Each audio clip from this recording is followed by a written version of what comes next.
সামনে বড় একটি মাস হলো রমজান মাস। মুসলমানদের জন্য বড় সৌভাগ্যের মাস হলো রমজান মাস। রহমতের মাস, বরকতের মাস, নাজাতের মাস, ইবাদত বন্দেগী করে আল্লাহর নৈকট্য পাওয়ার মাস, জান্নাতের উচ্চ মাকাম পাওয়ার মাস হলো রমজান মাস। এই রমজান মাসের প্রস্তুতিও বিশ্বনবী এবং সাহাবায়ে কেরাম গনে গনে মানসিক প্রস্তুতি নিতেন, আর আমলে কাজে পরিণত করে শারীরিক প্রস্তুতি নিতেন। বিশ্বনবী সাল্লাল্লাহু আলাইহি ওয়াসাল্লাম এই শাবান মাসে খুব বেশি বেশি নফল রোজা থাকতেন, যাতে করে একটা অভ্যাস হয়, অনুশীলন হয়, ওয়ার্ম আপ হয়, রমজান মাসে রোজা থাকতে যাতে কোনো অসুবিধা না হয়। এই জন্য বেশি বেশি শাবান মাসে নবীজি রোজা থাকতেন। আম্মাজান আয়েশা রাদিয়াল্লাহু তাআলা আনহা বলেন, আন আয়েশা রাদিয়াল্লাহু তাআলা আনহা قال ما رأيت رسول الله صلى الله عليه وسلم استكمل الصيام شهر قط إلى رمضان وما رأيت في شهر أكثر منه صياما في شعبان। আম্মাজান আয়েশা রাদিয়াল্লাহু তাআলা আনহা বলেন, আমি নবীজি সাল্লাল্লাহু আলাইহি ওয়াসাল্লামকে রমজান মাস ব্যতীত পূর্ণ একটি মাস রোজা রাখতে দেখিনি। ওয়ামা রাআইতু ফি শাহরিন আকসারু মিনহু সিয়ামান ফি শাবান। আবার রমজান মাসের পরে শাবান মাসে যত বেশি রোজা থাকতেন, অন্য কোনো মাসে এত বেশি রোজা থাকতে দেখিনি। অর্থাৎ বিশ্বনবী সাল্লাল্লাহু আলাইহি সাল্লাম রমজান মাসের পুরো 30টাই রোজা থাকতেন, আর রমজান মাসের আগের মাস এই মাস শাবান মাসে বেশি বেশি নফল রোজা থাকতেন। শাবান মাসে যত বেশি নফল রোজা থাকতেন, আর অন্য কোনো মাসে এত বেশি নফল রোজা থাকতেন না। হযরত উসামা যায়েদ রাদিয়াল্লাহু তাআলা আনহু বর্ণনা করেন, লাম আরা তাসুমু শাহরুম মিন শুহুরি মা তাসুমু মিন শাবান। তিনি বলেন, আমি নবীজি সাল্লাল্লাহু আলাইহি সাল্লামকে দেখেছি রমজান মাস পুরো মাস রোজা থাকতেন, আর রমজান মাসের পরে শাবান মাস সব চাইতে বেশি রোজা থাকতেন। আমি নবীজিকে জিজ্ঞেস করলাম, ইয়া রাসূলুল্লাহ, শাবান মাসে এত বেশি নফল রোজা থাকেন, তার কারণ কি? নবীজি সাল্লাল্লাহু আলাইহি সাল্লাম বলেন, আরব দেশে রজব মাস এবং রমজান মাসকে খুব বেশি গুরুত্ব দেওয়া হতো, আর মধ্যে দিয়ে শাবান মাস বেগাফিল অবস্থায় মানুষ কাটিয়ে যেত। এই জন্য তিনি বলেন, আমি শাবান মাসে বেশি বেশি নফল রোজা রেখে মানুষদেরকে জানিয়ে দিতে চাই, এই শাবান মাস হলো প্রস্তুতির মাস, অনুশীলনীর মাস, রিহার্সেলের মাস। এই মাসে বেশি বেশি নফল রোজা থেকে শরীরকে রোজা রাখার ব্যাপারে মানানসই করে তুলেন, যাতে রমজান মাসের রোজা থাকতে আর কোনো অসুবিধা না হয়। তিনি বলেন, ওয়াহুয়া শাহরুন তুরফাউ ফীহিল আমাল ইলা রাব্বিল আলামিন। নবীজি বলেন, শাবান মাস এমন একটি মাস, যেই মাসে মানুষের বাৎসরিক আমাল, বাৎসরিক কাজকর্ম আল্লাহ তাআলার কাছে জমা দেওয়া হয়। মানুষের প্রত্যেক দিনের কাজকর্ম বিকালবেলা ফেরেশতারা আল্লাহ তাআলার কাছে জমা দেন, আর সাপ্তাহিক হিসাব প্রত্যেক বৃহস্পতিবারে ফেরেশতারা আল্লাহ তাআলার কাছে জমা দেন, আর মানুষের বাৎসরিক হিসাব ফেরেশতারা শাবান মাসে আল্লাহ রাব্বুল আলামিনের দরবারে জমা করে দেন।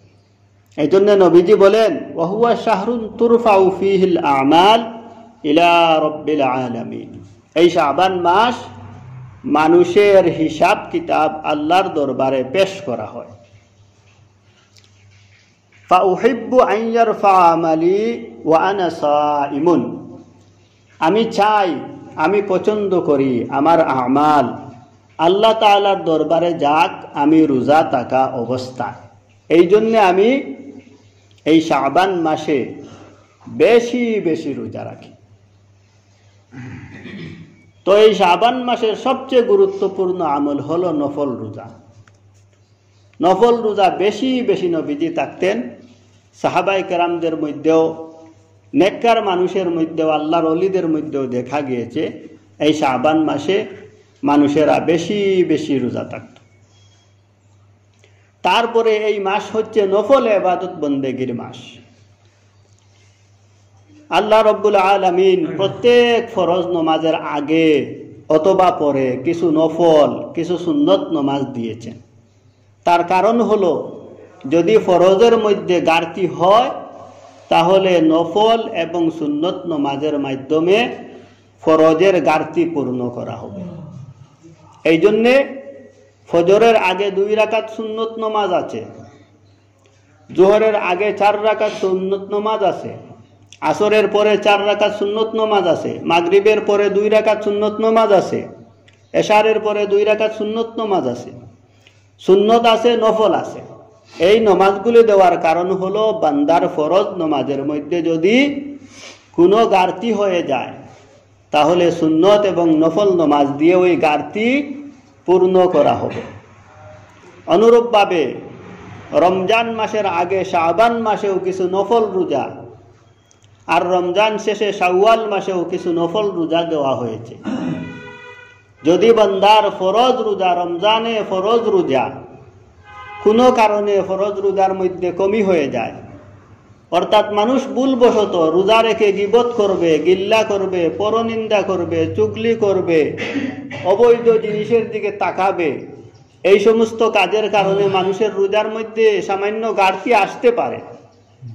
যদি এই ঘাটতি আসে তাহলে রমজানের আগে শাবান মাসের নফল রোজা আর রমজানের পরে শাওয়াল মাসের আরো 6টি নফল রোজা দেওয়া হয়েছে।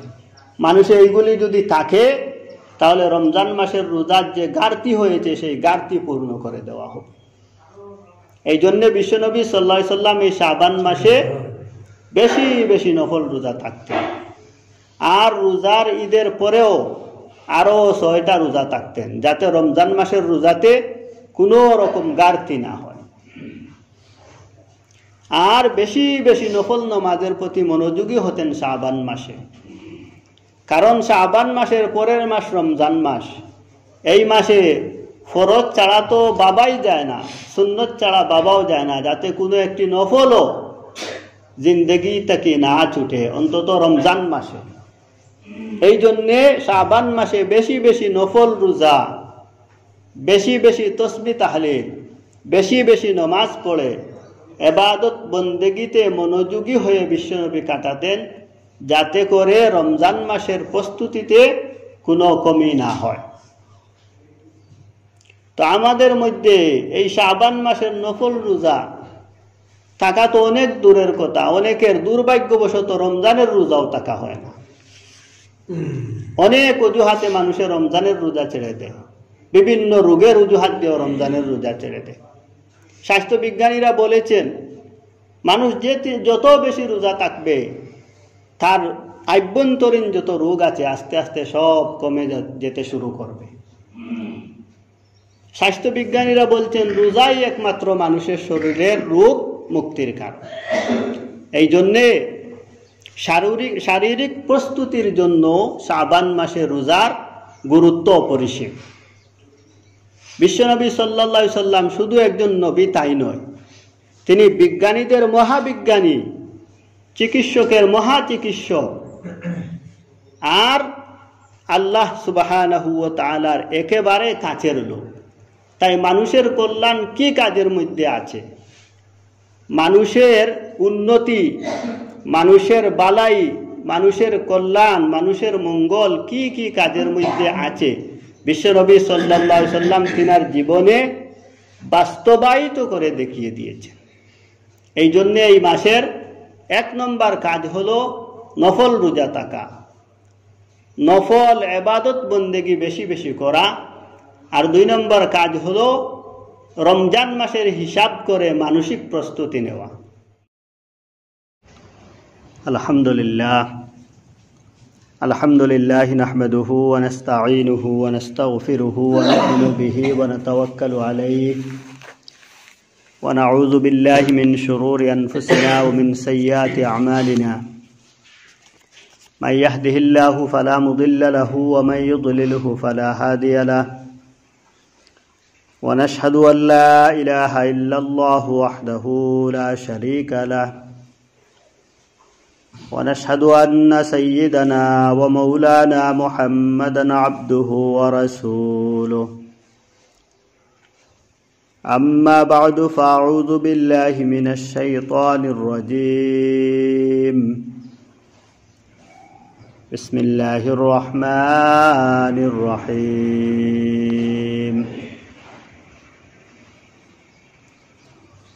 شهر رمضان الذي أنزل فيه القرآن هدى للناس وبينات من الهدى والفرقان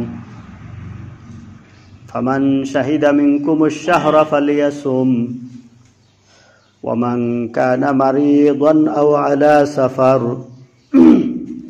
فعدة من أيام أخر إلى آخر الآية.